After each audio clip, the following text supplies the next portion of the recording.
Assalamualaikum warahmatullahi wabarakatuh. Perkenalkan, nama saya Puri Andana Ratu Sinta dari kelas 12 APL2 absen 24. Di sini saya akan mempresentasikan mengevaluasi kesesuaian hasil produk dengan rancangan. 1. Pengertian evaluasi produk. Sebuah perusahaan yang mengelola bahan mentah menjadi bahan jadi tentu harus melakukan evaluasi terhadap produknya sebelum diluncurkan ke pasaran. Untuk menghasilkan barang yang bermutu, perusahaan harus menentukan standar kualitas secara jelas. Pentingnya melakukan evaluasi produk agar perusahaan bisa memantau setiap kerusakan produk, kemudian dicari penyebabnya dan segera dilakukan perbaikan. Evaluasi produk adalah evaluasi yang diarahkan untuk melihat hasil program yang akan dicapai sebagai dasar untuk menentukan keputusan akhir, diperbaiki, dimodifikasi, ditingkatkan atau dihentikan. Adapun faktor yang bisa dipakai dalam mengevaluasi kepuasan produksi manufaktur menurut Garvin dalam Lovelock 1994 antara lain meliputi aspek sebagai berikut.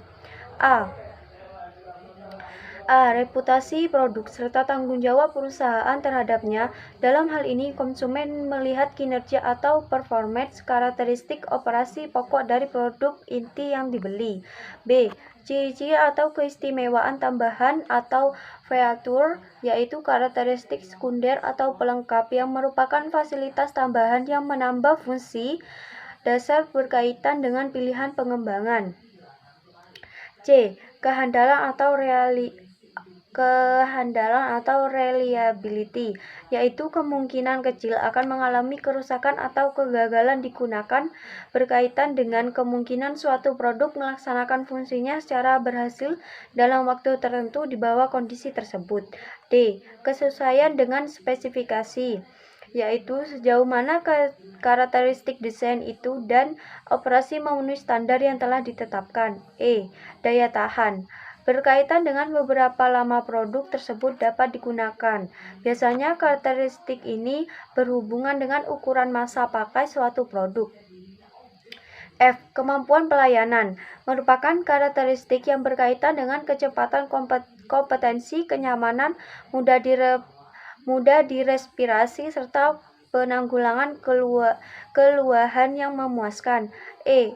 Estetika, merupakan karakteristik yang bersifat subjektif sehingga berkaitan dengan pertimbangan pribadi dan refleksi dari preferensi atau pilihan abadi. H. Kualitas yang dirasakan, bersifat subjektif, berkaitan dengan perasaan pelanggan dan pelanggan dalam mengonsumsi produk tersebut, seperti meningkatkan harga diri, biasanya merupakan karakteristik yang berhubungan dengan reputasi. 2. Penentuan kualitas produk dan pengendalian mutu produk.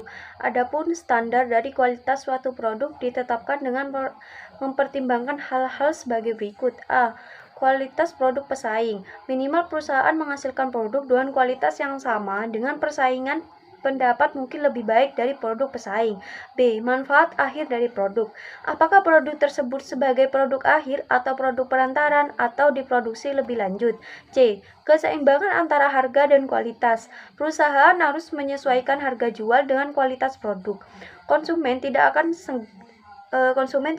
segan membeli dengan harga tinggi bila kualitas dari produk yang dibelinya memang terjamin atau berkualitas super.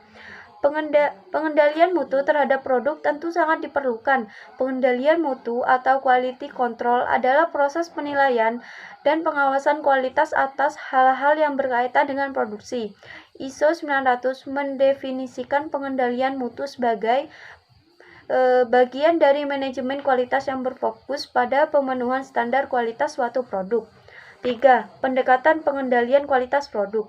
Pengendalian kualitas bertujuan untuk mencegah terjadinya penyimpangan-penyimpangan baik bahan, tenaga, waktu maupun kualitas barang jadi, serta untuk memperbaiki kesalahan-kesalahan yang pernah terjadi sebelumnya, pada saat maupun setelah proses produksi. Pengendalian kualitas umumnya dilakukan dengan menggunakan 3 pendekatan, yaitu sebagai berikut. A. Pendekatan masukan. B. Pendekatan proses. C. Pendekatan keluaran. 4. Manfaat pengendalian kualitas. Pengendalian kualitas bagi perusahaan memiliki manfaat sebagai berikut. A. Tercapainya efisiensi dikarenakan tidak ada pemborosan bahan baku atau pendukung waktu dan tenaga kerja. B. Menekan biaya, sehingga biaya rata-rata dan harga jual menjadi rendah. C. Meningkatkan penjualan di samping karena harga jual relatif rendah juga karena kualitas barang yang terjamin. D. Manfaat bagi konsumen adalah konsumen merasa puas karena memperoleh barang atau produk yang berkualitas dengan harga yang bersaing. 5. Langkah melakukan evaluasi kualitas produk. Berikut ini beberapa langkah yang bisa diambil perusahaan dalam melakukan evaluasi produk, antara lain: A. Evaluasi pada kualitas produk, yaitu dengan melakukan pengendalian mutu atau quality control menjadi cacat produk dan segala melakukan perbaikan. Pengendalian kualitas produk dilakukan yaitu dengan cara mengidentifikasi kerusakan produk, mencari penyebab kerusakan, dan usaha untuk melakukan perbaikan. Perusahaan perlu menentukan standar kerusakan produk maksimal 2%. B. Evaluasi terhadap persepsi karyawan. Mengevaluasi persepsi karyawan dan para manajemen terhadap kualitas, juga mengevaluasi tingkat komitmen para karyawan dan manajemen terhadap kualitas. C. Evaluasi tingkat kerusakan produk. Evaluasi ini dilakukan untuk mencari penyebab terjadinya kerusakan. Sepertinya kualitas bahan yang digunakan tidak sesuai dengan standar. Keteledoran karyawan yang disebabkan kurangnya pengawasan atau mesin yang sudah tidak layak pakai. Setelah diperoleh hasil dari analisis tersebut dapat digunakan sebagai evaluasi terhadap strategi bisnis perusahaan yang telah mencanangkan kebijakan mutu barang yang dihasilkan oleh perusahaan, termasuk kebijakan tingkat kerusakan barang. Sekian presentasi dari saya. Wassalamualaikum warahmatullahi wabarakatuh.